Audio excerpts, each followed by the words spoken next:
Hey guys, Martin Sage of Darkness here, back with another deck profile for Gladiator Beast. First of all, introducing Luke's new playmat. He's had to be done. Fantastic Gladiator Beast duelist, and he's a fantastic Gladiator Beast playmat. So we'll get on with the deck. It's a Rescue Rabbit Prisma. Yeah, that's right. Yeah, it's just a mishmash of really good cards. Yeah. After a lot of play testing with it, it can stand up pretty well to tier 1 decks, but yeah, it's a deck that I really enjoy playing with. I mean, I know it's a bit late now because the ban list is going to be coming out soon, but this is just to kind of document what he has been playing. An archive of what I have been playing with this format. And to be honest, I don't think the ban list will change your deck too much. I don't think so. No, not with this build. If it does, there are other options I can have, and I'll discuss them in a minute. So let's just get straight into it. So Gladiator Beast core. That's not spoken too much. There we go. Right, yes, at the moment, I'm not having a very traditional Gladiator Beast deck.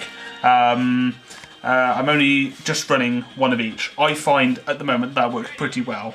Although it does, obviously it's harder to draw them sometimes, like, if I have the one Darius in my hand, for example, it can be quite annoying.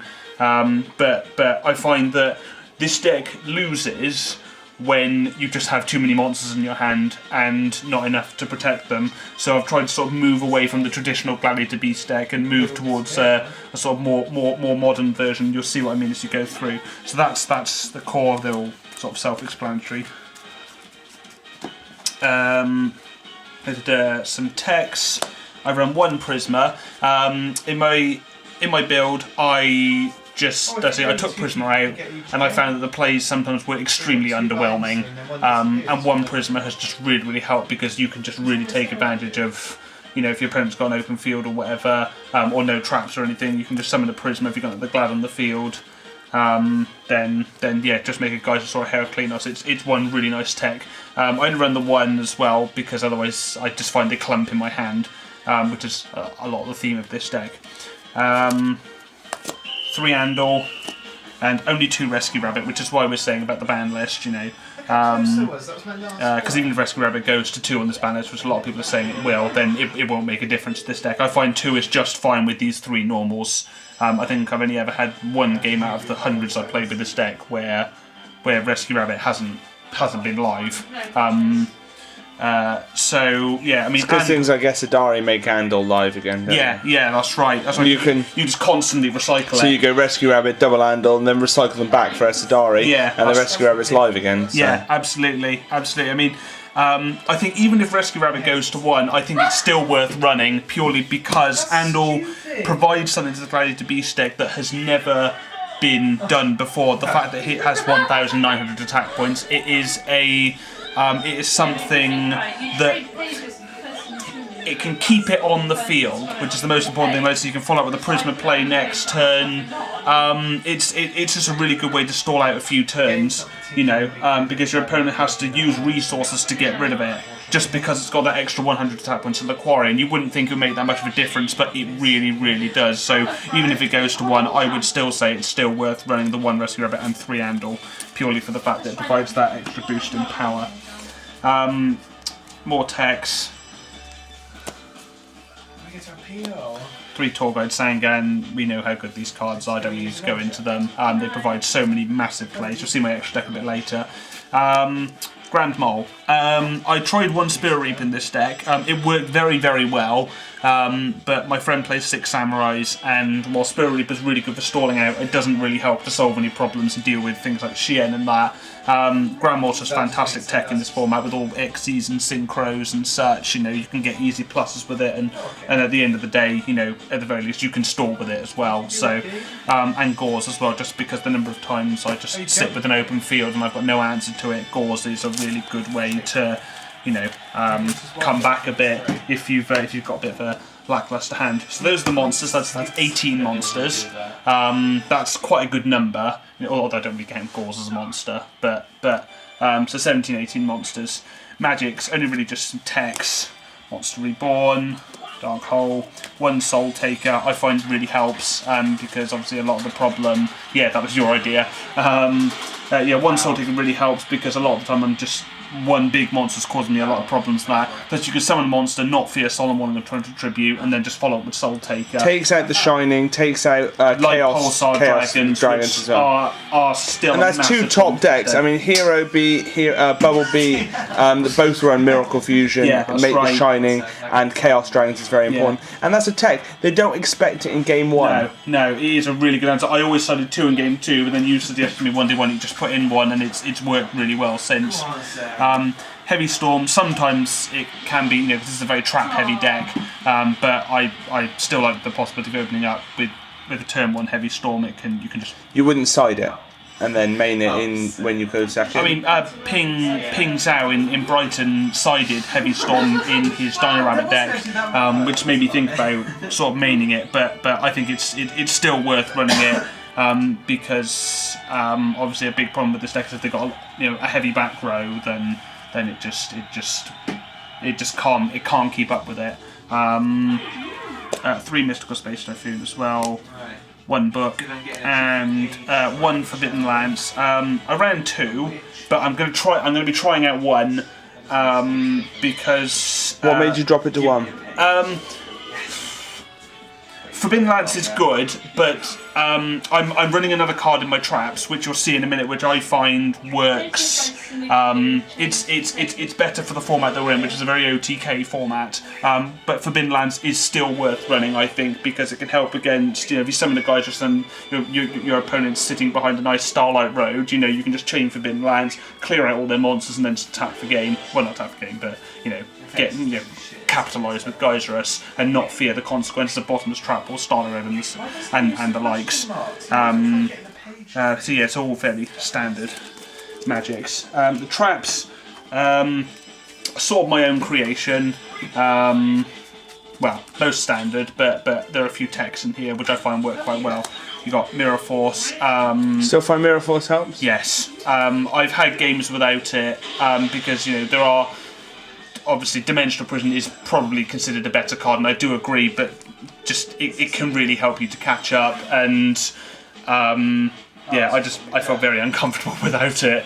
I think in this format it's still definitely worth running, especially if you're up against a wind-up deck and you've been looped. Obviously, assuming they haven't got Terrace or anything like that, Mirror Force can really help you to catch up.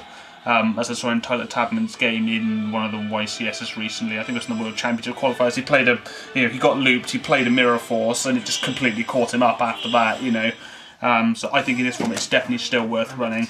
I've only got 1 Torrential Tribute because this is a deck that really just needs to have monster presence, and Torrential Tribute doesn't really help to... It's kind of like Heavy Storm with a heavy back row. Yeah, that's right. You've got to think about mass removal. That's right. I mean, everybody sort of goes, oh, well, it's a 2, so I must run 2, but I'm trying it now with 1. So you've still got the possibility of drawing it if you're in a bit of a bad situation, but you're not going to be drawing clumps from that you think, well, I can't summon any monsters because I got to play my Torrential Tributes first. You don't want Torrential Tribute to hold you back from playing your big plays. Obviously, the Solemn Brigade, 1 Starlight Road. It's absolutely fantastic in this deck.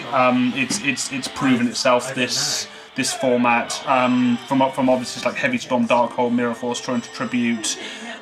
You can just push with all your monsters, all your magics and traps, and just not fear big plays or big power cards, with a Starlight Road on the field. Plus, it means if you've got Solemn Judgment as well, then it means that you can save it then for a rainy day. So Starlight Road definitely worth running 1 this format. I ran 2, but at a time, but they're not. Sometimes they're not very great draws, and it's very reactionary. But in this format with so many live cards, it's definitely worth running, I think. 1 compulsory evac again, because same reason as Ground Mole, so many synchros and XCs and things. Compulsory evacuation device is a really nice tech, because one thing this deck really struggles with is just getting over those big monsters. A bit like Dino Rabbit, it has got those same problems. But compulsory evacuation device does help to deal with those synchros, like a Stardust Dragon, whatever you can't get rid of. So then you can just chain it and get rid of it. A couple of Dimensional Prison, because they're great. A couple of Bottomless Trap Hole, again, they're great, the priority gone. Some tech choices of my own. And I can't take the credit for this. I must give the credit to Billy Brake for originally putting this concept in Insectors, Wobbucoo. Billy Brake ran Threatening Roar in his Insectors, not only because he wanted to prevent OTKs, against Chaos Dragons and things like that, but also to keep his monsters on the field, because obviously Insectors can be quite a combo-based deck, and it's very much the same. A massive problem I had was just keeping a monster on the field, either to make a Geyserus, to Exceed, to make an Esadari, to do whatever. Your field needs monsters. I thought rather than running Threatening Roar, I might as well run a card that can not only save you from OTKs for a turn, bait out Mystical Space Dragoon, and you still get the full benefit of it because it's chainable. But also you can use Wobbucoo to, take advantage of all the Gladiator Beast effects, so you can just get a free tag, free +1 with either Mamilla or Bestiary or a quest or anything like that. Or if you want to put a key Gladiator Beast on your field back into your deck, then you can, and then follow up with the Geyser's play next turn. It's absolutely fantastic, and that's the card I was talking about when I'm thinking about running it over Forbidden Lance, because while Forbidden Lance does protect you from magics and traps, one of the key reasons is to bounce off your opponent's monsters. Plus Wobbucoo's 100% chainable. Yeah, pretty much. That's why I like it, because the Gladiator Beasts, although as great as they are and the greatest effects they have, they're very weak, most of them, and Forbidden Lance is harder to play than Wobbucoo, because you can still play it on your turn, obviously, if you want to go into Mamilla or Darius and then Exi, or make an Esadari, or whatever. It's a generally really good all-around card, and it can help you to save your power cards and just protect you for a turn.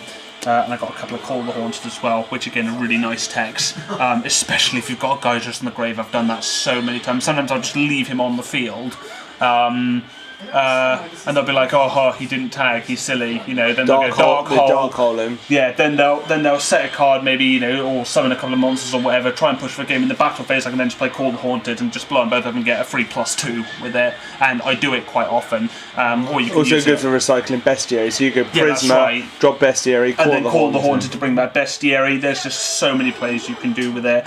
Or it's also good for getting back things like Sangan. If they MST it, you absolutely. Sangan, pick a tour guide. Absolutely, yeah, I do that quite often. I'll summon a tour guide Sangan, go into Leviathan Dragon, detach Sangan. It's a very common play. I'll pick Bestiary, pick Rescue Rabbit. It's an extremely versatile card in this deck. In this deck, there's a lot of targets. Yeah, that's right. Yes, I do not run War Chariot in the main deck. And I will explain. Actually, that's good. Why. Yeah. Talk to me about that. Yeah, I don't run War Chariot because obviously the Gladiator Beast deck really suffers because it just can't get over high attack point monsters. Like the Shining, like Pulsar Dragon, Lagia, and things like that. And there's no denying War Chariot. It's a great card, but I think if you summon the Gladiator Beast in attack mode and set a card, it's pretty obvious what you're doing. So your opponent will just do something to get rid of it. And it happens often, like they'll just go, "Oh right, Dark Hole," and then I'll just think, "Ugh," and then they'll just go wild with whatever monster they have. So I'd rather just run more generic traps, and yeah, I just I'm not saying obviously War Chariot's not a good card, but in this build that only runs 9 Gladiator Beasts, it's very difficult to play, and realistically I don't ever get the Chariot loop, so I just don't think it's worth running. That's personally. Yeah, I agree. So that's a total of 42 cards. I run 42 mostly because I've tried to keep some Gladiator Beasts in my deck. Yeah, there is a reason why. That's the reason why you have thought about why you do it. So. That's right, and it's the same with some Dino Ramp players. They'll run 42 cards to keep their vanillas in their deck. So, and mine's the same reasoning. Because late in the game, when you've recycled Andal a couple of times, that's right. You sometimes start drawing the Andal because there's less cards in your deck. Yeah, that's right. I mean, I don't ever find drawing good cards a problem in this deck. Obviously, if you run more, then okay, that's your thing. But 42, I don't find hurts it too badly that you draw bad cards, or that don't draw the right cards at the right time. We'll just go on to the extra deck quickly. Right. A couple of Geyserus. I think 2's plenty in this kind of build. In a Prism Mad build, in a Geyserus Span build, I think obviously you'd want to, run 3. Obviously, 1 Heraclinos, a couple of Esadari. Only, 2's fine because you can just keep recycling each other. Obviously, Stardust Dragon for Starlight Road. Yeah. Leviathan Dragon, Leviair. Steel Swarm Roach. It's some people have disputed me and said, why do you still run Steel Swarm Roach in this format? Because it's not synchro format anymore. And while that's true, there are still some decks like Chaos Dragons, I'll come against the odd Joe Blog synchro deck, that this card is still worth warranting. Even in Dark World actually as well, it's still worth making this card because you can stop Grapha with it.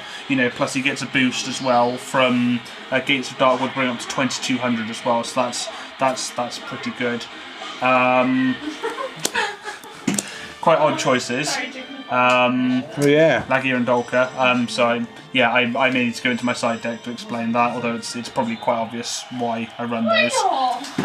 Zen mains, obviously. Tempo. That's just what I've got at the moment, really just as a Zen mains counter, and that's it. What would you use over 10 Tempo otherwise? Is there anything up and coming? Gem Knight Pearl, maybe, to help me get over Stardust. Perhaps the second Zen mains?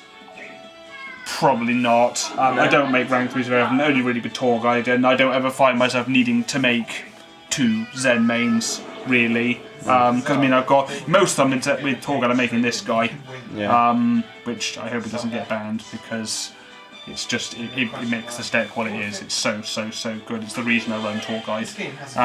Maya Stroke and 1 Utopia. Actually, that's another one I run. It's Chaos Numbers, but yeah, so that's my extra deck. I mostly like Lagia and Dolka just because it just makes we'll the deck explain that now. It makes the deck look very cool, I gotta admit. I love that extra deck. It's really good, extremely versatile.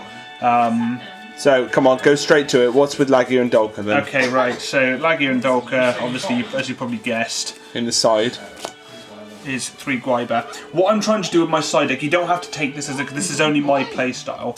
You don't have to take this as a given, but I want to try and distort my opponent's common perception of the Gladiator Beast deck, and they'll never expect Guaiba. For example, with War Chariot, you set a card, set a monster, say Dimensional Prison.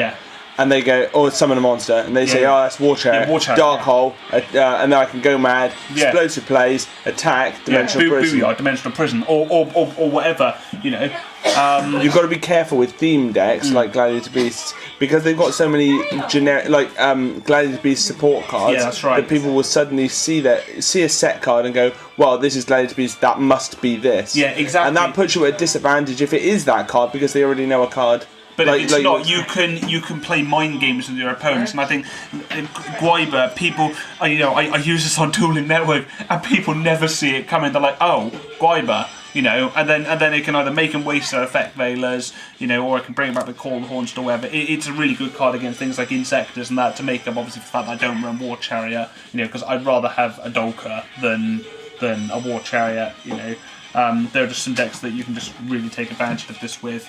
Again, these are just some techs. 1 Spirit Reaper I find works really well to help stall for a bit.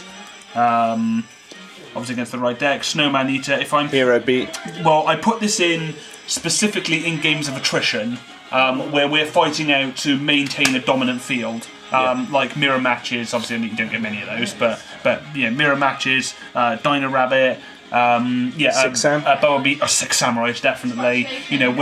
Where I have to slowly grind to get the game. These are in for stall decks as well. So a couple of Snowman Eater and Spirit Reaper just work as nice techs. A couple of Effect Veiler. I'd like to run more hand traps. I'd like to run Maxi in this side deck really, but for the same reason I run 42 guys, I don't particularly want to be drawing into all my Gladiator Beasts, because that doesn't really help, and it can actually put me in a worse position if I've got them in my hand. But I think that's probably one weakness with the deck, is the fact that it doesn't run many hand traps. But hopefully that'll be changing with the ban list. Another Soul Taker. My tech over War Chariot, because it does pretty much the same thing as War Chariot. I know obviously it doesn't destroy the monster, and it's not a counter trap, but there are some obvious differences. But obviously the purpose is twofold. One, that I can increase the Gladiator Beast's attack power. You don't need a Gladiator Beast to use it as well. No. And you can play it from the hand. Yeah, that's right. I mean, it does. So it's got a lot of advantages as well. That's right. I mean, I know obviously you can't tag if you use it because it negates its effect, but you can still use it to beat over. And at the same time, like it's an attack and defense modifier, which is good for damage steps. It's great for dealing with things like Raikou on the first turn, which is a real.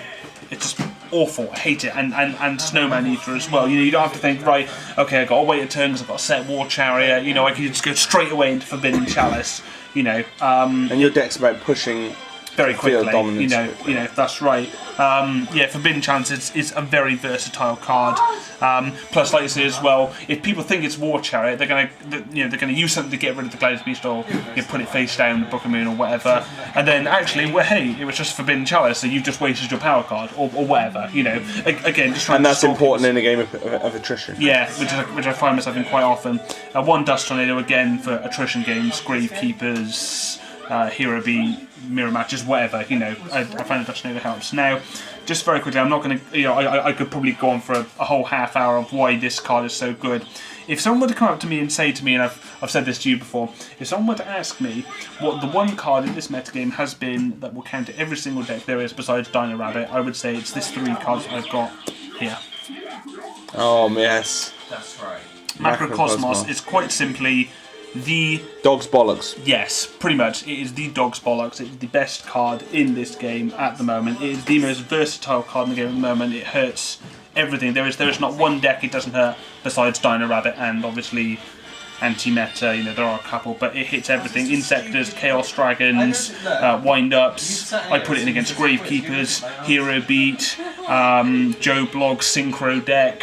Why is Joe Bloggs the only one with this Synchro deck? Because I played this really weird ass Synchro deck the other day, and I was like Macrocosmos. And his name was Joe, was it?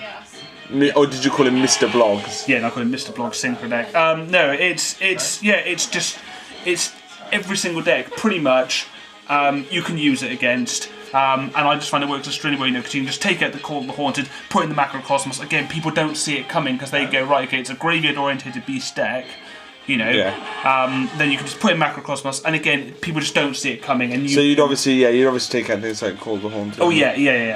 Cards that would conflict with it. But yeah, that's my side deck. Again, it's that's just my personal choice. I'd probably like to get a third effect Valen in here, maybe just for increased hand traps, but I find this works pretty well. So cool. So that's the video.